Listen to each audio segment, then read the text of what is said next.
it's me, Sandra, with the Curvy Logic YouTube channel, and I am very overdue for a update. So I had my surgery in December 2017, and it's now May 23rd, 2018. So about 5-6 months ago, and I am down a total of 88 pounds since December and 105 pounds from my highest weight, which again was 514. So I am almost completely out of the 400s, which is fantastic. I have not been out of the 400s since my early 20s, probably around maybe 19, 20 years old. It's fantastic. I have so much energy. I'm not in as much pain as I used to be in. My body I do have a lot more aches, but I attribute that to me doing more. I'm moving around more. I'm more active. I'm doing stuff. I don't do traditional workouts, like going to the gym. I hate going to the gym.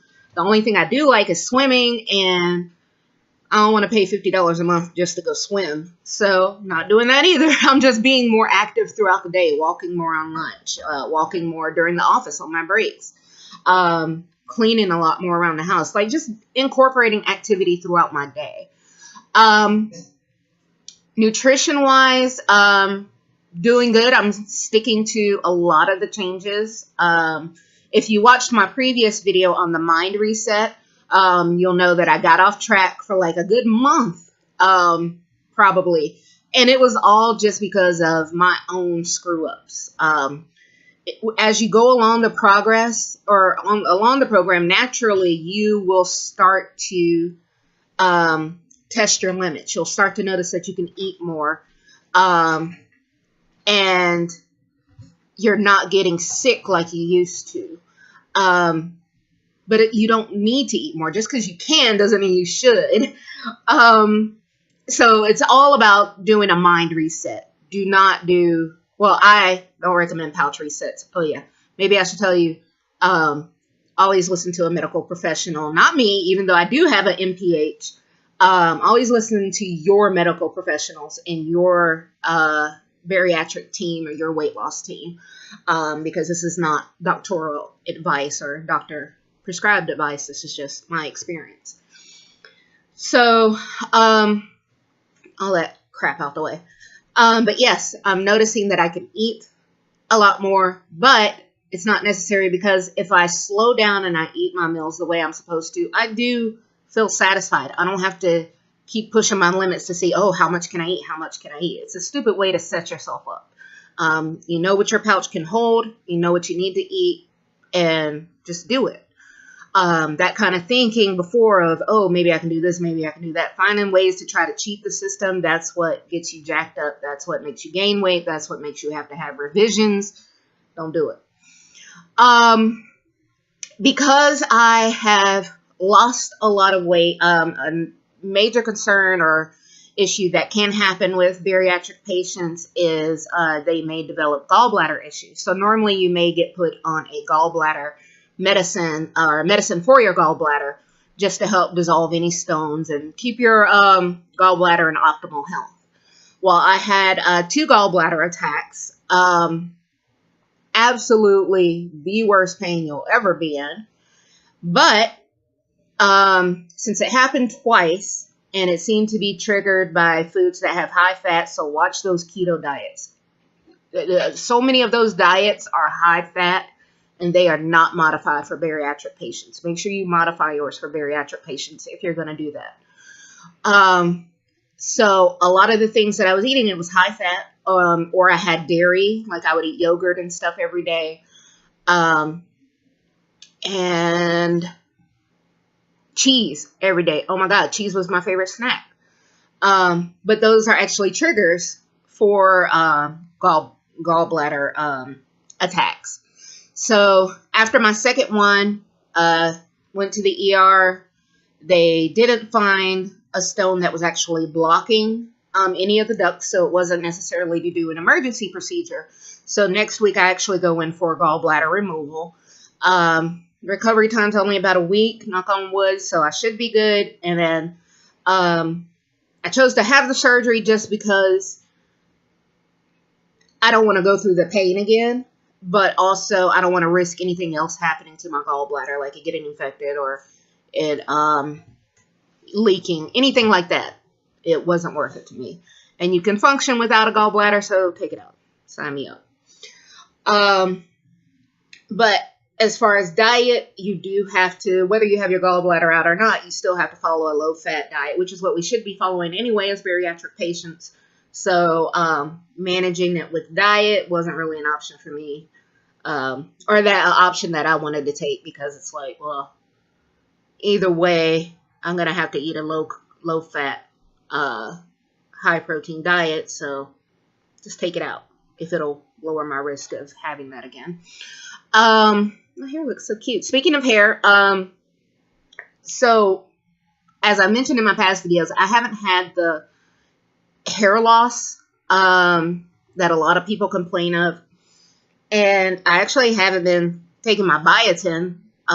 It actually really is your protein intake. I try to get, my doctor recommended for me about 80 grams of protein.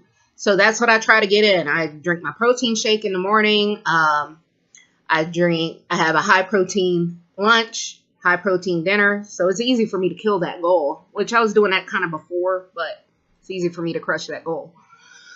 The only thing that I am still struggling with is the water. Just because it's just a really high stress time right now at work, or it has been for the past couple of months. And so I'm just sitting at my desk and I'm so involved in what I'm doing that I'm not remembering to, hey, drink some water. So I actually have a little timer that pops up on my browser that says, hey, take a sip of water. So I've been trying to get closer to meeting my goals with the water. I average about 64 ounces a day, which is my minimum, which I always want to have more than that. Overall, this is really showing me that this is a mental thing. Your sleeve will do what it's supposed to do. You're not going to stretch your sleeve out. Oh, look at that. I have another thing to do. Schedule. Sorry about that. But yeah, your sleeve will do what it's supposed to do. You just have to work with it and not against it. So your sleeve is working, but if you're straying from your meal plan, straying from your portion sizes, you are working against your sleeve and you're trying to sabotage yourself. So don't do it. I could have hit this goal probably a month ago, but because I was fooling around and not really focusing, I got delayed. And so that really did set me back. And reflecting on it, it's kind of sad because I really wanted to be a little lower by now, and I should be, just because my starting weight was so high. And of course, the bigger you are, the faster you lose, just because we have a higher resting metabolic rate or a high basal metabolic rate. So it takes more to move us around. So we're going to lose faster if we drastically cut our caloric intake. So I'm focusing on doing a mind reset. Like I said before, it's a mind reset, not a pouch reset. And just getting back to what I need to be doing to help my sleeve. And that includes addressing why I eat when I'm stressed, why I eat when I'm sad, why I go to food for everything. That's a part of the mental aspect. I am also, I think that's the bulk of my update. My husband's going through his last bit of approval. Guys, just a couple more weeks. Hopefully he'll get approved. What you say? Yeah. we'll be approved, or he'll be approved. And we can go on this journey together. Getting back into the meal planning. Everything's going good. Or as expected. Or going well. Poor grammar. So yeah, so that's my update. I know it's been a while. I'm trying to keep this video really short because I have a really horrible habit of just talking and rambling. My last video was like 30 minutes long, which is way too much. So yeah, so that's the update. Please do also make sure you subscribe to this channel because I am going to be doing more video updates. Also, make sure you follow my blog, which is curvylogic.com. I've rebranded it, so now it is going to focus solely on just health and all aspects of mind, body, and spirit, because my spiritual journey is something that I've worked very hard on, and it is a huge part of my life. Also, make sure you subscribe to the blog so that you can stay up to date. I have 2 products that I'm working on. I have a mind reset toolkit that'll be coming out. And it goes through the whole process that I followed to get back on track and get my scale moving again. Drop, gosh, I think I dropped 5 pounds last week. So it's awesome. And it's all about your mind. And then also, I have a cookbook that's coming out. Recipes that I love, that I use. Awesome. So make sure you subscribe to the blog, curvylogic.com. Also, if you are in the Charlotte, North Carolina area or in the general vicinity of Charlotte, I do have a Facebook group that I started up. It's called Charlotte Gastric Sleeve /VSG support. You can just type Charlotte VSG in Facebook and I'm sure it'll pop up. And I'm trying to get as many people as possible requested before I actually open the group up. That way it's not just a dead group.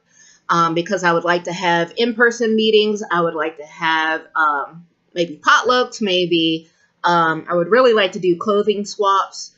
And then also I would like to do a online support group option for those of us that work crazy hours or are always staying late or we just need support and it's just hard to find it. Maybe you're in an area where there aren't a lot of bariatric support groups available.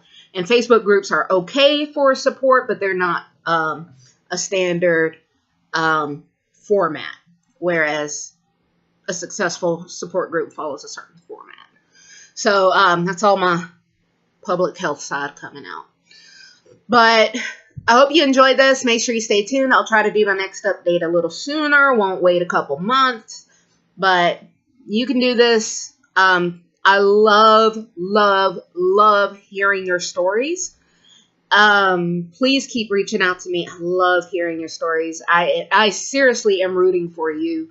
If you are thinking about starting a blog or starting a YouTube account to document your journey through bariatric surgery, do it. I promise you there is nothing that you have gone through or that you will go through that somebody else hasn't experienced.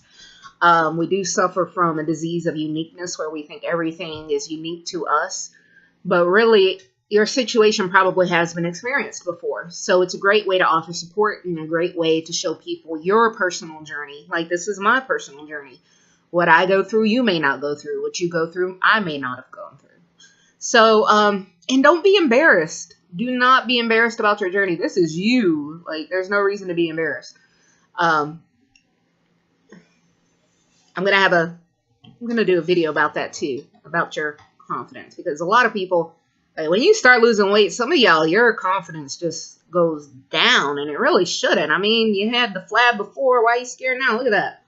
I don't care. I love it. Husband love it, baby. You love my flab? Yeah. You loves it? You loves it? You got flab too. I love yours. Don't be afraid. You let it fly. I don't care. As long as it's not causing me health problems, I don't care. I don't care about my scars. I would stand up to show you my scars, but I'm wearing my underwear. I ain't got no pants on. You don't know that. All you see is my shirt. You don't know. I'm like, just underwear, waist down. It's after work. Bra ain't even on. It's after work. Like, for real. Like, don't be embarrassed. Don't be embarrassed. Let it away. Let it away. It's okay. It's okay. All right, I'm done fooling with y'all. I will see you back for another update. Please believe in yourself. You can do this. The hard part's already over. You did the surgery. Just stay on track. This is a lifestyle change. Live your best life. I think Oprah said that. Oh God, Oprah gonna sue me. Let me go. Bye.